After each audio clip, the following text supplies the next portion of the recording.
Hey everyone, John DeFreitas here, local realtor in the GTA at Sutton Summer Realty. And today I'm going to bring you your monthly market update for the past month, May.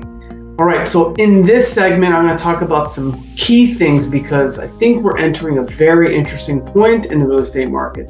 Three things I want to touch on. First, I want to touch on exactly where real estate prices are currently. I think you're going to be a little surprised from where they were previously and a year ago.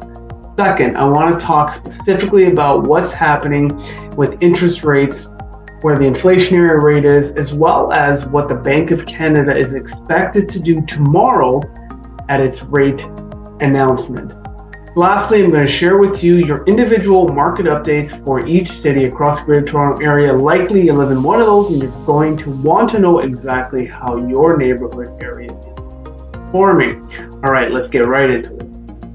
So first, let's talk about real estate prices. So we know in 2022, we certainly hit a major blip in pricing. Prices went down on average almost 20% across the board.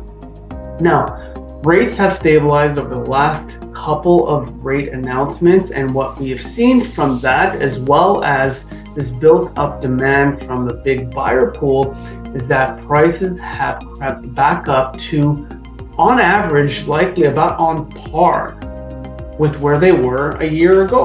So if you had bought a house in late spring of 2022, likely you've probably end up on par with your purchase price. And that is not a bad thing considering what we have gone through in the past 12 months.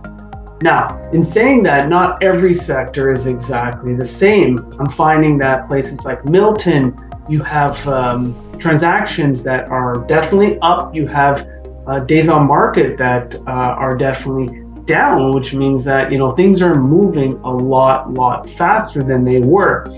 And I'm seeing generally across the board, units are up. More transactions are taking place, and this is directly a result from the fact that people have more confidence in getting into the market, feeling the stabilization that had taken place from the Bank of Canada holds on the rate increases. So when it comes to prices generally, what you'll find is that I'm going to share with you the individual stats across each city in the GTA. However, generally, on par, about 4 or 5% in some areas, down still from a year ago. In some areas, pretty much on par, and in a couple of areas even up just slightly. So we've made that trajectory turn given the performance and the units that are moving and the interest in the market spurred the prices back up. Now, this brings me to my next point. With a Bank of Canada announcement coming tomorrow and the potential for a rate increase, what does that look like? Well, first let's talk about, is there actually a potential for a rate increase announcement tomorrow? So there are a few things that are going to fuel this. Number one, the inflation rate has not come down at the same trajectory it was over the past 6 months. It was coming down. We were down to, I believe it was 4.3. I think we barely moved the needle at the last checkpoint. So it seems to be stagnated just a little bit here. And that's potentially worrying some people that we're not doing enough in terms of interest rates. Now, many people certainly think that there's a long way to go in terms of interest rates still being hiked to put that pressure on the inflationary rate and bring it down, curb spending. But the reality is that we're in a very unique situation. There's a lot of still job growth that's happening out there. GDP is outperforming what we thought it would be. So the economy is growing and performing.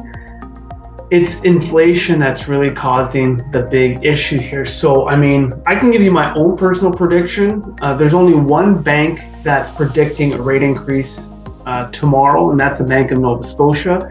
And I don't bank with them, but I tend to believe that there might be an increase tomorrow. Now, Canada is conservatively fiscal nation. We've always tended to be so. And because of that, there's kind of two schools of thought. I believe there is a high chance that there's going to be nothing done because they're going to want to wait 3 cycles to really see what's happening out there. And then most everyone's predicting, given our trajectory right now, that there's definitely going to be a rate increase in July.